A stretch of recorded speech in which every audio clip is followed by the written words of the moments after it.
ದಕ್ಷಿಣ ಕನ್ನಡದ ಕಡಬದಲ್ಲಿ ವೃದ್ಧ ದಂಪತಿ ಮನೆ ತೆರವು ಪ್ರಕರಣ. ವೃದ್ಧ ದಂಪತಿ ಸೇರಿ ನೀತಿ ತಂಡದ ಜಯನ್ ನೇತೃತ್ವದಲ್ಲಿ ಉಪವಾಸ ಸತ್ಯಾಗ್ರಹವನ್ನು ಮಾಡಲಾಗ್ತಾ ಇದೆ. ಕೋರ್ಟ್ ಆದೇಶದ ಮೇರೆಗೆ ಮನೆ ತೆರವುಗೊಳಿಸಿದ ಅಧಿಕಾರಿಗಳು. ದಕ್ಷಿಣ ಕನ್ನಡ ಜಿಲ್ಲೆಯ ಕಡಬದ ಕೌಕ್ರಾಡಿಯಲ್ಲಿ ಈ ಒಂದು ಘಟನೆ ನಡೆದಿತ್ತು. ಸರ್ಕಾರಿ ಜಾಗದ ಅತಿಕ್ರಮಣ ಆರೋಪದ ಅಡಿಯಲ್ಲಿ ಮನೆಯನ್ನ ತೆರವು ಮಾಡಲಾಗಿತ್ತು.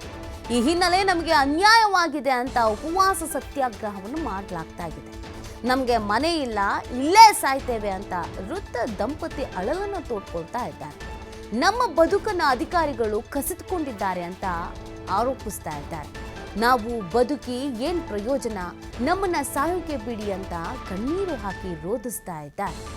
ಸರ್ಕಾರಿ ಜಾಗ ಅತಿಕ್ರಮಣ ಮಾಡಿ ಮನೆಯನ್ನ ಕಟ್ಟಲಾಗಿದೆ ಅನ್ನುವಂಥ ಕಾರಣಕ್ಕಾಗಿ ಕೋರ್ಟ್ ಆದೇಶದ ಮೇರೆಗೆ ದಕ್ಷಿಣ ಕನ್ನಡದ ಕಡಬದಲ್ಲಿ ವೃದ್ಧ ದಂಪತಿಯ ಮನೆಯನ್ನ ತೆರವು ಮಾಡಲಾಗಿದೆ. ಈ ವಿಚಾರಕ್ಕೆ ಸಂಬಂಧಪಟ್ಟಂತೆ ವೃದ್ಧ ದಂಪತಿ ಸೇರಿ ನೀತಿ ತಂಡದ ಜಯನ್ ನೇತೃತ್ವದಲ್ಲಿ ಉಪವಾಸ ಸತ್ಯಾಗ್ರಹವನ್ನು ಮಾಡಲಾಗ್ತಾ ಇದೆ. ಕೋರ್ಟ್ ಆದೇಶದ ಮೇರೆಗೆ ಮನೆ ತೆರವುಗೊಳಿಸಿದ್ರು ಅಧಿಕಾರಿಗಳ ವಿರುದ್ಧ ಹಿಡಿಶಾಪ ಹಾಕ್ತಾ ಇದ್ದಾರೆ. 7 ಗಂಟೆಗೆ ಬಂದು ಕೆಡವಿ ಹಾಕಿದ್ದಾರೆ. ಹಿತಾಚಿ ಮುಖಾಂತರವಾಗಿ ಸುಪ್ರೀಂ ಕೋರ್ಟ್ ಆದೇಶ ಇದೆ ಈ ತರ ಎಲ್ಲ ಮಾಡಬಾರ್ದಂತ. ಆದ್ರೆ ಅದನ್ನು ಉಲ್ಲಂಘನೆ ಮಾಡಿ ಕಾನೂನು ನಿಯಮ ಬಾಯಿವರ ಕೆಲಸವನ್ನು ಕಡಬ ತಹಸೀಲ್ದಾರ್ ಮಾಡಿರ್ತಾರೆ. ಈ ಒಂದು ಮನೆ ಕಟ್ಟಿಸಿಕೊಡ್ಬೇಕು. ಇವರ ಮಗಳ ಹೆಸರಲ್ಲಿ ಯಾವುದೋ ಒಂದು ಕೋರ್ಟ್ ನೋಟಿಸ್ ಬಂದಿದೆ ಅಂತ ಹೇಳಿ ರೇಣುಕಾ ಎಂಬುವರ ಹೆಸರಲ್ಲಿ ಕೋರ್ಟ್ ಆದೇಶ ಇದೆ ಅಂತ ಹೇಳಿ ಅವರ ಅಪ್ಪ ಅಮ್ಮನ ಮನೆಯನ್ನು ಕೆಡವಿ ಹಾಕಿದ್ದಾರೆ. ಈ ಮನೆಯನ್ನು ಅವರು ಕಟ್ಟಿಸಿಕೊಡ್ಬೇಕು. ಇಲ್ಲ ಊರವರೆಲ್ಲ ಸೇರಿ ಕಟ್ಟಿಕೊಡ್ತೀವಿ. ಇವತ್ತು ಬೆಳಗಿನಿಂದ ಅವರು ಊಟ ಮಾಡಿಲ್ಲ. ಇವಾಗಲೇ ಅವರ ಮಗಳು ತಲೆತಿರುಗಿ ಬಿದ್ದಿದ್ದಾಳೆ. ಇನ್ನು ಹಾಸ್ಪಿಟಲ್ ಕರ್ಕೊಂಡು ಹೋಗ್ಬೇಕು. ಊರವರೆಲ್ಲ ಸೇರಿ ಅವರ ಮನೆ ಮುಂದೆನೆ ಧರಣಿ ಸತ್ಯಾಗ್ರಹ ಮಾಡ್ತಾ ಇದೀವಿ. ಇಲ್ಲಿ ಬೆಂಕಿ ಹಾಕಿ ನಾಳೆ ಬೆಳಗ್ಗೆ ತನಕ ಕೂರ್ತೀವಿ. ನಾಳೆ ಎಲ್ಲ ಅವರ ಮನೆ ಕೊಡುವವರೆಗೂ ಕೂರ್ತೀವಿ. ಎಲ್ಲ ಪ್ರತಿಯೊಬ್ಬರು ಕೂರ್ತೀವಿ. ಕಾನೂನು ಪ್ರಕಾರ FIR ಆಗಬೇಕು. ತಹಸೀಲ್ದಾರರು ಹಾಗೂ ಅವರೊಟ್ಟಿಗೆ ಯಾರೆಲ್ಲ ಸಿಬ್ಬಂದಿ ಬಂದ್ರು ಪ್ರತಿಯೊಬ್ಬರ ಮೇಲೆ ಕೇಸ್ ಚಾರ್ಜ್ ಆಗಬೇಕು.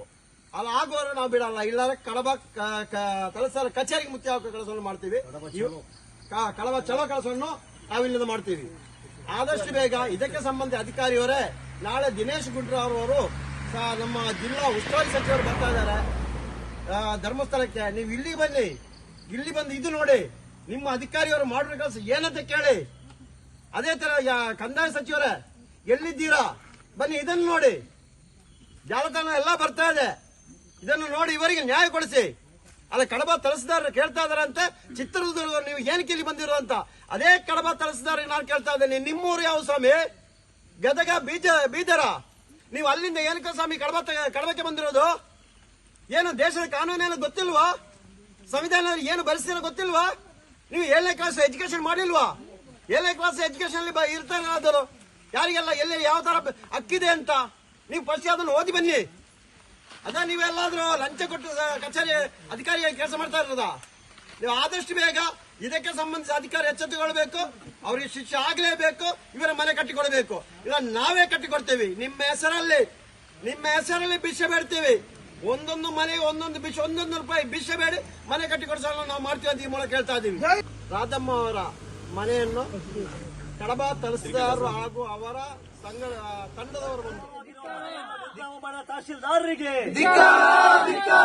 ಅಕ್ರಮವಾಗಿರುವ ಮನೆಯನ್ನು ಉಡಿಬಾಡಿದ ತಹಶೀಲ್ದಾರರಿಗೆ ಹೋರಾಟ ಹೋರಾಟ ಹೋರಾಟ ಹೋರಾಟ ನ್ಯಾಯಕ್ಕಾಗಿ ಹೋರಾಟ. ಧಿಕ್ಕಾರ ಧಿಕ್ಕಾರ ಧಿಕ್ಕಾರ ಧಿಕ್ಕಾರ ಧಿಕ್ಕಾರ ಧಿಕ್ಕಾರ. ಹೋರಾಟ ಹೋರಾಟ ಬೆಳಿಗ್ಗೆವರೆಗೂ ಹೋರಾಟ ಹೋರಾಟ ಬೆಳಿಗ್ಗೆ ತನಕ ಹೋರಾಟ ಮಾಡ್ತೀವಿ. ಇವರಿಗೆ ಮನೆ ಹಾಕಿ ಕೊಡ್ಬೇಕು. ಯಾವ ತಹಸೀಲ್ದಾರ್ ತೆಗೆದಿದ್ದು? ತಹಸೀಲ್ದಾರ್ಗೆ ಧಿಕ್ಕಾರ ಧಿಕ್ಕಾರ ಧಿಕ್ಕಾರ. ತಹಸೀಲ್ದಾರರಿಗೆ ಅಕ್ರಮವಾಗಿರುವ ಮನೆಯನ್ನು ಉಡಿಬಾಡಿದ ತಹಸೀಲ್ದಾರರಿಗೆ ಹೋರಾಟ ಹೋರಾಟ ಹೋರಾಟ ಹೋರಾಟ ನ್ಯಾಯಕ್ಕಾಗಿ ಹೋರಾಟ.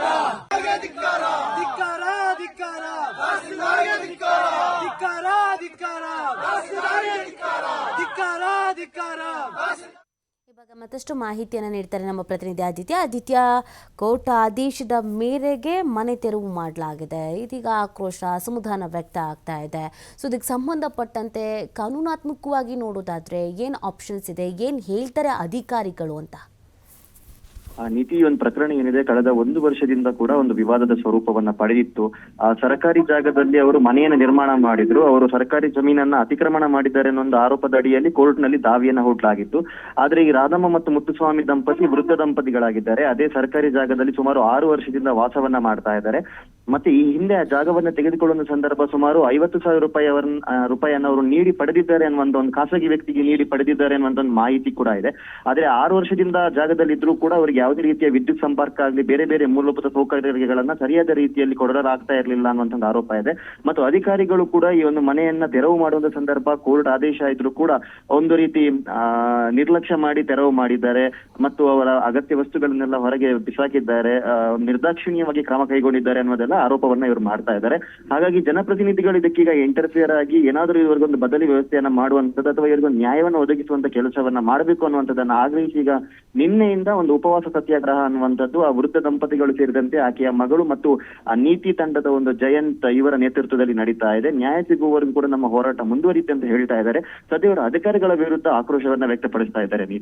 ಇನ್ನು ಸ್ಥಳಕ್ಕೆ ಯಾರಾದ್ರೂ ಬಂದಿದ್ದು ಮಾತಾಡಿಸಿದ್ದು ಆ ಥರದ್ದೇನಾದ್ರೂ ಆಗಿದೆಯಾ? ಯಾಕಂದ್ರೆ ಬಹುದಿನಗಳಿಂದ ನಡೀತಾ ಇರುವಂತ ಕಾರಣಕ್ಕಾಗಿ ಜನಪ್ರತಿನಿಧಿಗಳು ಅಥವಾ ಅಧಿಕಾರಿಗಳು ಯಾರು ಬರೋದು ಮಾತಾಡ್ಸೋದು ಈ ಥರದ್ದೇನಾದ್ರು ನಡೀತಾ ಇದೆಯಾ ಆದಿತ್ಯ?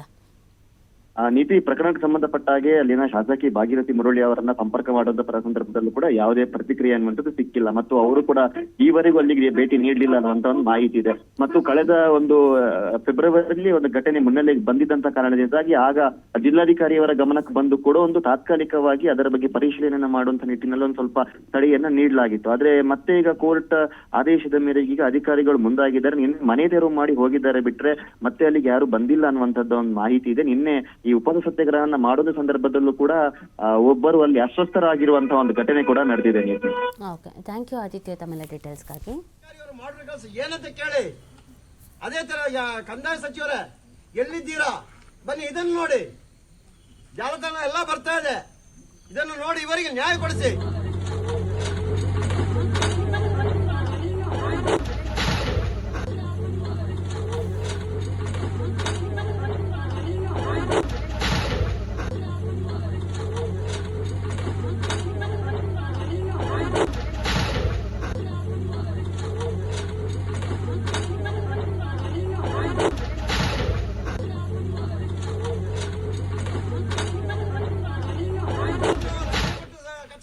ಅಧಿಕಾರಿಯಾಗಿ ಕೆಲಸ ಮಾಡ್ತಾ ಇರೋದಾ ನೀವು? ಆದಷ್ಟು ಬೇಗ ಇದಕ್ಕೆ ಕೆಲಸದಾರರಾಗಿರುತ್ತಾರೆ.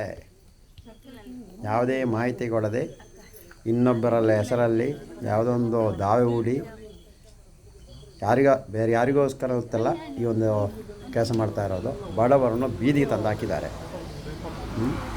13 ವರ್ಷ ಹಿಂದಿದ್ದ ಮನೆಯನ್ನು ಕೆಳಗೆ ಹಾಕಿದ್ದಾರೆ.